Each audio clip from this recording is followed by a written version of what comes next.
Assalamualaikum warahmatullahi wabarakatuh. Bismillahirrahmanirrahim. Alhamdulillah alladzi 'allamal Qur'an khalaqal insana 'allamahul bayan. Salatu wassalamu ala sayyidi waladi adnan wa ala alihi wa ashabihi wa atba'ihi alladzina jahadu fi sabili rahman, amma ba'd. Ma'asyiral muslimin wal muslimat rahimakumullah, bapak-bapak, ibu-ibu, hadirin dan hadirat sekalian, kaum muslimin dan muslimat, keluarga besar Muslim Indonesia Los Angeles yang dimuliakan dan dirahmati Allah Subhanahu wa taala. Sore ini kita kembali bersyukur dengan rahmat Allah dapat bertemu kembali di ruang ini untuk melanjutkan kembali kajian-kajian keislaman kita. Sore ini meskipun direncanakan diisi dengan tanya jawab, akan saya hantarkan dengan membicarakan satu topik yang sederhana tetapi penting untuk kita pahami mengenai zakat dan sedekah. Zakat dan sedekah adalah dua jenis ibadah dalam Islam yang dianjurkan untuk kita lakukan. Zakat diwajibkan bagi setiap orang yang telah memenuhi syarat. Sedekah disunnahkan melakukannya bagi siapa yang memang mampu untuk melaksanakannya.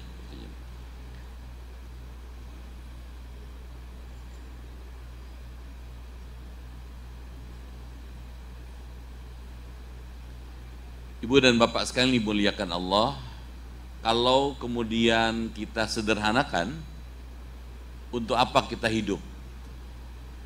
Apa yang akan kita kejar? Allah dalam Quran mengatakan, Bismillahirrahmanirrahim, wa ma khalaqtul jinna wal insa illa liya'budun. Tidaklah aku ciptakan jin dan manusia, katanya, melainkan untuk beribadah kepada aku.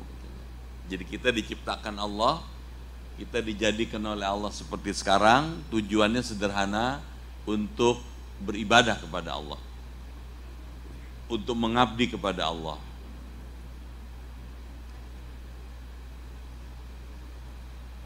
Mengabdi kepada Allah atau dalam bahasa yang lebih populer adalah beribadah. Itu bisa dilakukan dalam sedikitnya 3 hal.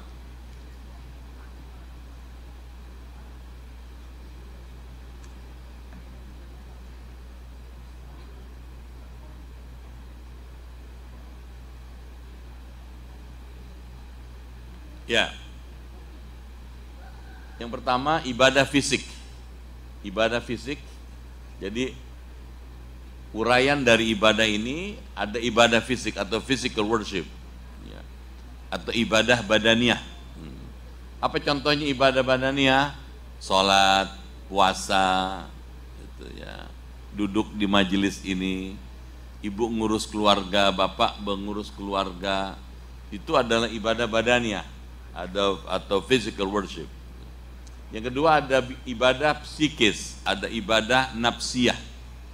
Ibadah nafsiyah adalah ibadah yang dilakukan dengan menggunakan jiwa sebagai pengantar atau sebagai media. Contohnya apa? Ikhlas, tulus, sabar, syukur, itu di dalam diri kita. Dan yang ketiga ibadah finansial atau financial worship. Apa contohnya ibadah finansial? Itulah ibadah maliyah. Contohnya zakat, sedekah, hadiah, wasiat, wakaf, dan lain-lain. Nah, itu. Kalau ini semua disederhanakan, tujuannya cuma satu. Tujuannya adalah Allah Subhanahu wa taala. Ibtigha'a mardatillah, untuk mengharapkan ridhonya Allah. Jadi kita beribadah, kita sholat, kita puasa, kita zakat, kita sedekah, tujuannya satu, untuk mengharapkan ridho Allah. Kalau ibadah tadi kita sederhanakan, gambarnya jadi kayak gini. Ada ibadah fisik, ada ibadah psikis, ada ibadah finansial. Ini akan kita fokuskan, ya, ibadah finansial. Kalau ibadah maliyah atau ibadah finansial itu kita sederhanakan, maka isinya menjadi banyak. Satu, zakat. Zakat itu ibadah maliyah, ibadah harta. Dua, sedekah. Sedekah. Apa bedanya zakat dengan sedekah? Kalau zakat hukumnya wajib, ada ketentuannya jelas, ada prosentasenya, ada besarannya, ada haul, ada nisabnya. Nah, itu zakat. Ya. Kalau sedekah sangat tergantung kepada kuat lemahnya iman. Gitu. Makin kuat iman seseorang, makin besar sedekahnya. Makin sederhana iman seseorang, makin rendah sedekahnya. Jadi sedekah amat ditentukan oleh kuat lemahnya iman. Nah, kalau zakat hukumnya wajib, maka kalau sedekah hukumnya sunnah. Sunnah. Dalam prakteknya berdasarkan hadis Nabi, sedekah bisa dilakukan bukan hanya dengan harta, bisa dengan ilmu. Man kana lahu ilmun falyatasaddaq bi ilmihi, kata Rasulullah. Siapa yang punya ilmu silakan bersedekah dengan ilmunya. Wa man kana lahu malun falyatasaddaq bi malihi. Siapa yang punya harta silakan sedekah dengan hartanya. Gitu. Dan ada juga yang sedekah bisa dilakukan dengan badan, ya. Ibu berbagi kepada suami, ibu berbagi kepada anak, menyenangkan anak, membahagiakan anak, membahagiakan suami, bapak membahagiakan istri, membahagiakan anak, itu juga termasuk ibadah sedekah yang penting. Ada nafkah. Nafkah adalah biaya yang kita keluarkan, dana yang kita keluarkan untuk kebutuhan hidup sehari-hari. Misalnya ibu, bapak memberikan uang belanja kepada ibu untuk 1 bulan misalnya, itu nafkah namanya. Nafkah. Kita menyekolahkan anak, biaya sekolah, transportasi dan lain-lain, beli buku, itu termasuk nafkah. Ada wasiat. Wasiat. Apa itu wasiat? Wasiat adalah titipan yang dilakukan oleh seseorang ketika masih hidup untuk diberikan ketika dia sudah meninggal dalam bentuk harta. Jadi misalnya ada orang berwasiat, kalau saya nanti meninggal, saya tidak ada umur, misalnya begitu, saya wasiatkan harta saya sekian kepada si Anu atau kepada pembangunan masjid. Nah, itu wasiat. Ada lagi hibah. Apa itu hibah? Hibah adalah ibadah harta, ibadah maliyah yang dilakukan dengan memberikan sesuatu kepada orang lain, kepada anak atau kepada yang lainnya, bukan karena prestasi. Misalnya satu keluarga itu karena nggak punya anak, dia ngambil anak angkat, ya. Anak itu diadopsi, nah disahkan pengadilan jadi anak angkatnya dia. Dalam hukum Islam, anak angkat tidak berhak mendapat warisan. Anak angkat tidak berhak dapat warisan. Karena tidak dapat warisan, maka si bapak berpikir, gimana nanti kalau saya meninggal, gitu. Ya. Anak saya nggak dapat harta, nggak dapat. Nah, dia bisa dikasih hibah. Hibah. Ya. Selain hibah ada hadiah. Hadiah. Apa itu hadiah? Kalau hibah diberikan bukan karena prestasi, tetapi kalau hadiah diberikan karena prestasi.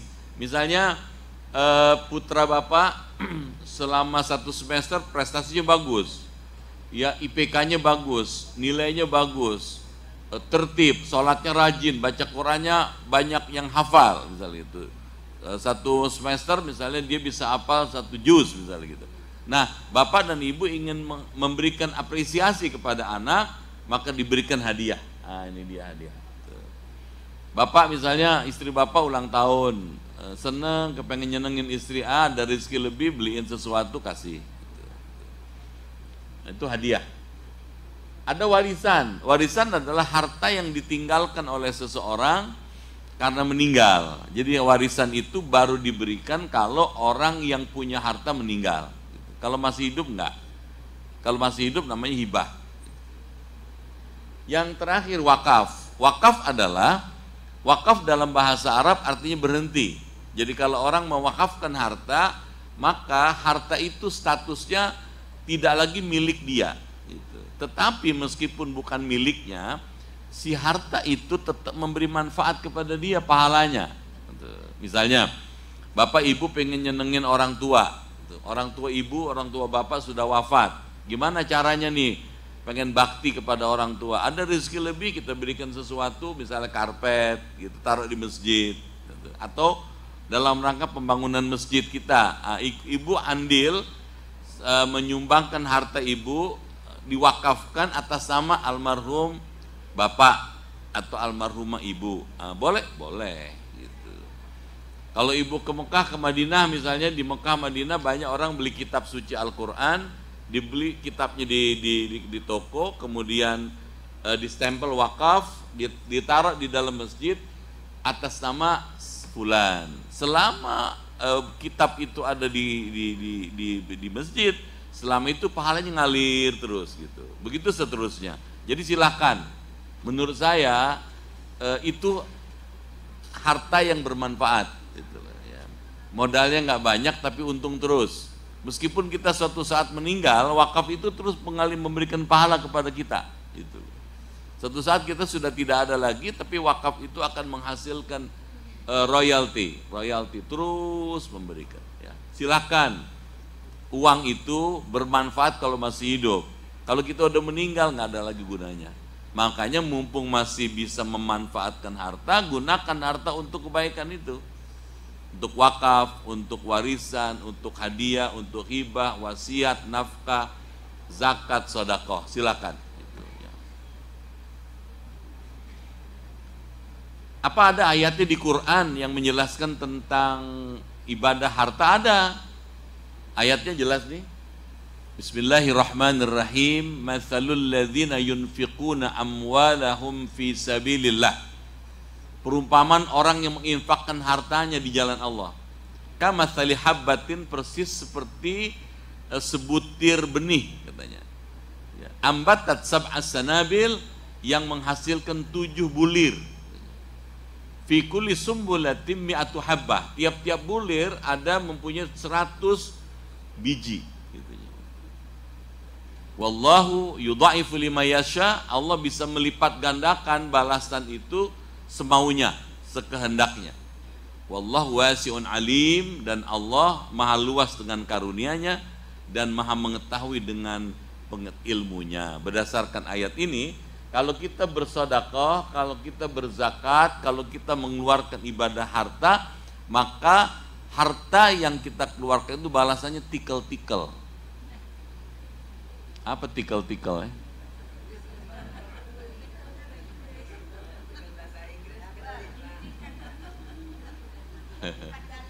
Berlipat ganda. Lipat gandanya terserah Allah, bisa 700 kali lipat, bisa 7.000 kali lipat, bisa 70.000 kali lipat, suka-sukanya Allah. Itu makin ikhlas, makin besar pahalanya. Makin tulus, makin gede balasannya. Nah, menurut saya ini mumpung gitu loh. Kalau ada rezeki, bismillah, ada harta, gunakan buat kebaikan. Nah, kalau harta kita pakai buat kebaikan, dia bakal nolong tuh. Tuh harta bisa nolong kita. Ya, ketika kita masuk di alam barzah, di kubur, itu ditanya oleh malaikat, kamu kenal nggak dengan orang ini?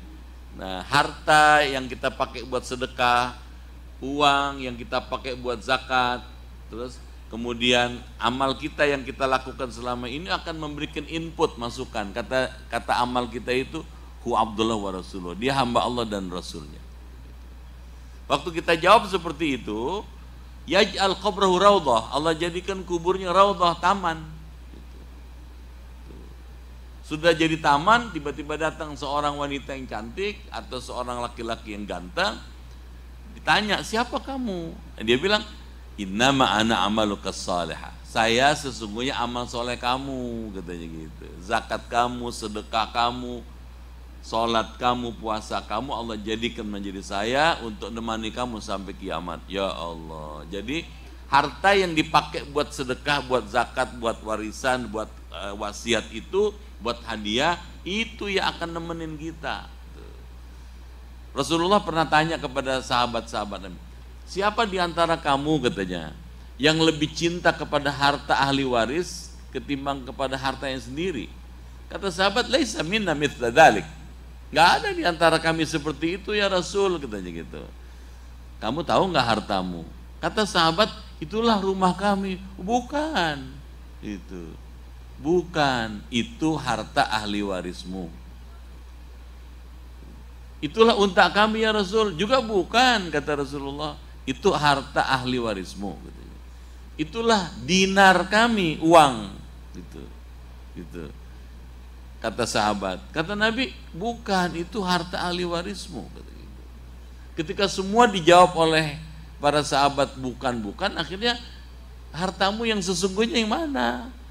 Harta ibu, harta bapak yang sesungguhnya yang bakal ketemu kita di alam barzah, di akhirat sampai ke akhir sana, itu yang mana? Ma anfaqta fi sabilillah fahuwa maluk. Apa yang sudah kita infakkan, kita sedekahkan, itulah hartamu yang sesungguhnya. Amin. Di kantong ada uang $100 misalnya. Padahal sih duitnya ada ribuan ya. Nah $100. Terus tiba-tiba ada tromol lewat. Ibu atau bapak masukin ke dalam tromol $30, 30 US. Sisanya berapa tuh? Pelan-pelan. Di kantong ada $100. Ada tromol liwat. Gitu. Dimasukin sama bapak atau ibu $30. Tinggal 30. Kenapa 30? Yang 30 sampai akhirat. Yang 70 bapak keluar beli Pizza Hut, beli ini, beli Starbucks, beli macam-macam, masuk perut, besok wassalam. Yang 30 sampai akhirat. Yang nemenin kita sampai ke akhirat yaitu yang kita pakai buat sedekah itu. Jadi yang nyata itu belum tentu nolong kita, tapi yang tidak nyata yang itu akan nolong kita insya Allah. Nah, kita terus dulu ya. Udah mulai mau nanya belum? Nah, sekarang berbagi sesama membangun bahagia. Kalau kita suka berbagi kepada sesama, itu akan membangun kebahagiaan. Yang pertama, mengeluarkan zakat adalah rukun Islam. Zakat itu rukun Islam. Min arkanil Islam. Berbagi pada sesama, sedekah ini sunnah. Ini menginfakkan harta bentuknya enggak zakat, sedekah nih contohnya aja. Tujuannya apa? Untuk kemaslahatan, limaslahatil ummah. Kemaslahatan umat, kemaslahatan bangsa, kemaslahatan negara, kemaslahatan agama, supaya orang hidup sejahtera. Tuh. Ibu barangkali termasuk bapak termasuk yang mesti banyak bersyukur. Kenapa dibandingkan orang Indonesia? Ya Allah, ibu tahu di Indonesia untuk dapat uang Rp20.000 ada satu seorang ibu umur 73 tahun. 73 tahun dia jalan tiap hari jalan tuh bawa gembolan. Apa gembolan? Kalau kita apa tuh apa kita bilang? Kalau kita kan itu kan dia enggak, kain isinya baju-baju bekas digendong gitu sampai ke pasar, jalannya sampai 3 kilo lebih. Jalan kaki 3 km sampai di pasar dibuka tuh baju-baju bekas dibuka di pinggir pasar. Tuh, waktu ditanya udah sampai sore baru pulang, tanya dapat berapa? Dia bilang ya paling 20.000 gitu coba. Kadang 15.000. Pulang di rumah ada kakaknya sudah stroke umur 80 tahun, perempuan juga. Gitu. Jadi untuk dapat uang 20.000 dia mesti jalan sampai 3 km, pulang balik 6 km, membiayai kakaknya dan dirinya sendiri. Subhanallah coba. 20.000 tuh nggak sampai $2. Kita alhamdulillah kalau begitu banyak-banyak bersyukur dengan apa? Mau berbagi. Setuju nggak? Banyak banget. Kita termasuk mesti banyak syukur deh gitu ya. Syukur. Nah, apa ujung dari orang berbagi ini nih, mengentaskan kemiskinan. Nah, Kenapa kok kemiskinan mesti dientaskan? Karena kalau kemiskinan dibiarkan menjadi sebab kekufuran. Kata Rasulullah, kadal fakru ayyakuna kufran. Kadang-kadang, seringkali kata Rasulullah, kefakiran itu bisa membawa orang kepada kekufuran. Jadi gara-gara fakir bisa jadi kufur. Gara-gara susah dia bisa pindah agama. Ada bu, ada di sana. Dia susah, hidupnya susah. Terus sama kebetulan rumahnya dekat sama gereja, gitu. Sama orang gereja di sini. Dikasih permen, dikasih kue, dikasih makanan gitu. Lama-lama dikasih makan, terus dia karena dikasih makan dia nyapu, dibersih. Lama-lama pindah agama. Tuh, pindah, ya Allah. Gara-gara apa? Fakir. Nah, sekarang kita mau tanya, kita nih orang, ibu bapak orang Los Angeles ini termasuk fakir apa enggak? Ada hadisnya. Ada seorang sahabat tanya sama Rasul, ya Rasulullah, alastu min fuqara'il muhajirin. Bukankah saya termasuk orang fakir di kalangan muhajirin? Muhajirin itu orang yang hijrah, pindah dari Mekah ke Madinah. Gitu. Muhajir. Nabi nggak bilang iya, nggak bilang enggak. Nabi tanya, ala katu'amun liqadin. Kamu punya nggak makanan buat makan besok? Kata sahabat itu, qala na'am ya Rasulullah. Punya ya Rasulullah. Gitu kata dia. Nabi jawab apa? Idzan anta minal agniya. Kalau buat makan besok udah ada nih hari, kamu termasuk orang kaya. Alhamdulillah. Kalau orang Los Angeles bukan buat besok, buat tahun depan masih ada nih. Alhamdulillah. Aduh. Kalau nggak bersyukur malu deh. Jadi kalau buat makan besok sudah ada, kamu orang kaya kata Rasulullah. Tuh orang nyautin lagi tuh, nyeletuk lagi tuh. Yang nanya, apakah saya orang fakir? Kata dia, wa ana li khadiman fil bait. Saya punya pembantu di rumah ya Rasul. Oh, kata Rasulullah, kalau kamu buat makan besok sudah ada nih hari, di rumah ada pembantu, idzan anta minar ru'asa. Kalau begitu kamu termasuk golongan raja-raja. Alhamdulillah. Jadi kalau buat makan besok udah ada nih hari, kaya. Kalau punya pembantu, raja. Kenapa raja? Kalau raja kan bisa nyuruh orang. Kalau kita punya pembantu bisa nyuruh orang. Kalau begitu, orang Los Angeles memang sudah semestinya berbagi kepada sesama dengan mau berbagi harta. Amin. Ya Rabbal. Setuju nggak nih? Nah, kalau menurut ilmu, harta sumber cinta. Harta sumber cinta. Melalui harta kita bisa mewujudkan cinta. Bagaimana maksudnya? Ya, tadi itu orang-orang yang mampu, al-aqwiya namanya. Al-aqwiya, orang-orang yang kuat, orang yang hartanya kuat, dia bisa gunakan hartanya untuk berbagi. Al-mutawassitun, orang-orang menengah, mutawassit, yang menengah, dia bisa gunakan hartanya untuk berbagi juga. Ad-du'afa, orang-orang yang lemah juga bisa mendapatkan harta melalui orang-orang ini. Kalau begitu gimana? Dengan harta kita mewujudkan cinta. Ya, bapak cinta sama istri, ya ada rezeki lebih beliin sesuatu, seneng. Amin. Istri kalau dibeliin apa-apa, ya Allah, udah deh, nggak usah diomong, diangsongin. Amin ya. Bahasa apa itu diangsongin?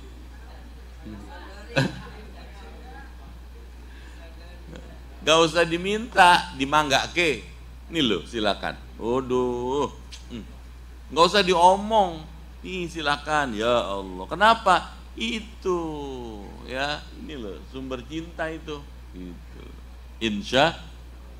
Jadi mulai aja gunakan harta untuk berbagi kepada istri, berbagi pada suami. Dengan harta kita bisa membangun cinta kasih sayang, silaturahim.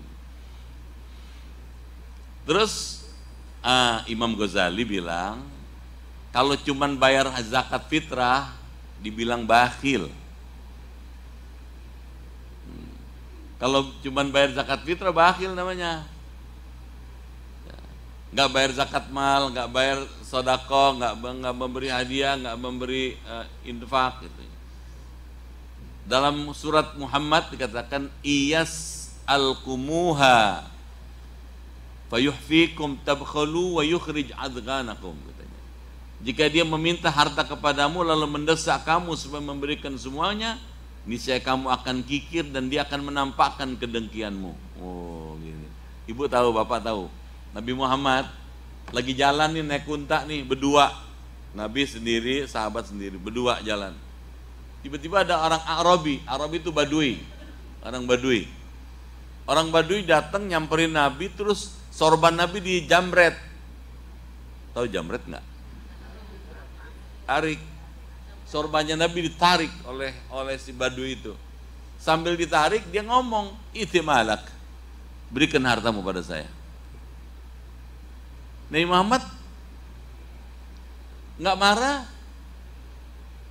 Nabi bilang, ada nggak yang bisa kita kasih kepada sahabat yang jalan sama Nabi? Ada ya Rasul, kasih. Dia lebih butuh dari kita dibandingkan kita. Dia nggak kita pakai nih harta, dia lebih butuh, kasih. Ya Allah, Nabi itu Bu, Rasulullah SAW. Nabi pernah pakai baju bagus bajunya. Ada sahabat bilang, ya Allah, bagus banget baju Anda ya Rasul. Sebentar ya. Pulang Nabi dicopot tuh baju, dibungkus, dikasih, nih pakai. Coba, ada orang kayak begitu. Bapak pakai Rolex, bagus Pak Rolexnya, nih pakai nih. Ya Allah. Ya Rasulullah gitu. Itu Rasulullah, Masya Allah. Semalam ya saya ceritakan zakat itu. Nabi Muhammad lagi sholat, udah selesai sholat, buru-buru bangun, Nabi salam tuh jalan aja. Rumahnya kan sebelah masjid. Buru-buru udah ini terus lama balik. Setelah balik ditanya, kenapa ya Rasulullah, Anda kok tadi tergesa-gesa pergi meninggalkan kami? Kata Rasul, zakartu syai'an. Saya ingat sesuatu yang masih ketinggalan di rumah saya. Apa itu? Masih ada emas 2-3 gram. Itu diapain? Disedekain buat fakir miskin. Kenapa? Saya nggak kepengen gara-gara emas 2-3 gram, 2-3 gram itu menghalangi saya masuk surga. Ya Allah. Itu Rasulullah tuh. Kita malah nggak dihitung-hitung, udah berapa nih jumlahnya nih. Jadi beda. Mari. Harta adalah bagian dari usaha kita untuk bisa mendapatkan yang terbaik dari Allah di akhirat. Kata Imam Ghazali, ada Imam Ghazali ngajarin gini. Jangan buang waktu katanya. Latih dan biasakanlah berbagi pada sesama dengan infak dan sedekah di luar zakat yang wajib. Walau hanya sepotong roti. Jadi memberi itu meskipun dengan sepotong roti masih lebih bagus dibanding enggak sama sekali. Jadi kalau gitu kemana? Harta itu bernilai kalau kita pakai buat kebaikan. Amin. Ya Rabbal. Mau nanya apa mau terus? Terus? Ya. Sekarang kita lanjut. Ada zakat. Zakat disebut shadaqatun wajibah. Sedekah yang wajib. Jadi zakat itu disebut sedekah. Ya. Setiap zakat itu sudah pasti sedekah. Tapi tidak setiap sedekah itu zakat. Bisa nggak bedain? Setiap zakat pasti sedekah, tapi tidak setiap sedekah itu zakat. Kenapa? Karena kalau sedekah bisa sunnah, tapi kalau zakat pasti sedekah. Jadi sedekah yang hukumnya wajib namanya zakat, sedekah yang tidak wajib namanya sedekah. Nah, ini dibagi dua, ada zakat mal, zakat harta, ada zakatul fitrah, zakat fitrah. Ini zakat mal, harta kita punya harta, kita hitung semalam sudah kita jelasin. Ada zakat fitrah, zakat badan. Nah zakat badan ini nggak mesti dikeluarkan satu tahun sekali setiap bulan Ramadan. Kalau di Indonesia kalau makannya nasi pakai beras 3,5 liter atau 2,5 kilogram. Gitu. Nih. Gitu. Kalau zakat mahal masih dibagi lagi, ada zakat emas, ada zakat perak, itu. ada zakat uang, ada zakat tijarah, perdagangan, ada zakat hewan, ya, ada zakat pertanian, ada zakat profesi atau zakatul kasbi, zakat profesi. Ya, misalnya orang yang punya profesi dengan penghasilan yang cukup besar, sekali teken, sekali dapat, itu sudah melampaui batas nisab, ya, itu wajib zakat tuh. Misalnya semalam kita hitung satu yang zakat itu 43 juta gitu.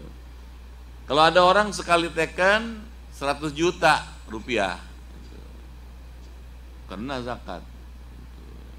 Ada di Indonesia itu dokter spesialis satu hari pasiennya 120 orang. 120 orang pasien. Satu pasien itu bayarnya 200.000. Jadi satu malam dia dapat uang 24 juta tiap malam tuh. Nah, orang kayak gitu dia kena zakat profesi. Tuh, ya. Kalau bapak misalnya penghasilan satu bulan 50 juta rupiah, kalau didolarin jadi berapa tuh? 4.000 ya. Bayar aja zakat. Zakat profesi, ya. Insya Allah. Baik. Nah, Imam Ghazali, Al-Imam Al-Ghazali ngajarin berdasarkan ayat Quran sama hadis Nabi. Kalau kita menggunakan harta untuk ibadah, satu katanya menyembunyikan, hendaklah menyembunyikan, ya, menyembunyikan, al-israr, menyembunyikan. Jadi kalau kita sedekah itu sebaiknya sembunyi, gitu. Sembunyi artinya nggak terang-terangan, gitu, ya. Gitu. Kalau zakat boleh ditampakkan, misalnya kan zakat fitrah itu berupa beras misalnya, boleh dibawa berasnya boleh. Gitu. Sambil ngingetin orang yang belum berzakat supaya bayar zakat. Jadi kalau zakat boleh ditampakkan, kalau sedekah afdolnya disembunyikan, ya, ngasihnya ngumpet-ngumpet. Bahkan ada hadis kan, sampai-sampai katanya tangan kirinya nggak tahu apa yang dikerjakan tangan kanannya, saking rahasianya tuh. Gitu. Yang kedua, kalau kita sedekah jangan nyebut-nyebut pemberian, jangan ceritain tadi saya sedekah di masjid Fahad sekian, di masjid Umar sekian, di masjid Reseda, ya, Reseda sekian. Ngapain cerita-cerita? Kalau dicerita-ceritain, sedekahnya batal. Yang ketiga, keluarkanlah yang terbaik yang dimiliki. Jadi kalau kita sedekah, berikan yang terbaik. Gitu. Kalau kita punya yang, misalnya ada tiga benda sama-sama bagus, kasih yang paling baik. 3 barang yang sama-sama bagus, sama-sama baik, kasih yang terbaik. Yang ketiga, yang keempat, katanya kalau sedekah, katanya lakukanlah dengan ikhlas sambil berseri, wajahnya berseri. Jadi kalau kita ngasih orang sambil mesem, jangan manyun aja. Apa manyun? Ngasih cemberut, nih, ya Allah jangan. Kasih sambil mesem gitu, dengan senang hati, dengan tulus, at-tabassum, sambil mesem. Gitu. Itu ajaran Nabi tuh. Termasuk zakat. Kalau kita ngasih zakat kepada orang juga mesti begitu, katanya. Dan yang kelima, zakat atau infak atau sedekah ini berilah infak pada orang alim dan takwa. Sedekah itu paling bagus pada orang yang takwa. Kenapa? Karena kalau orang yang takwa diberikan, dia akan gunakan apa yang dia terima untuk kebaikan. Misalnya ibu kasih orang soleh, orang takwa. Nah, orang itu ketika dapat uang, dapat sedekah, akan digunakan untuk kebaikan. Setiap dia sholat dengan sebab sedekah ibu dapat pahala lagi. Setiap dia beribadah, ibu dapat pahala. Begitu seterusnya. Jadi bagus gitu. Ya. Nah, sampai situ dulu. Mudah-mudahan banyak manfaatnya.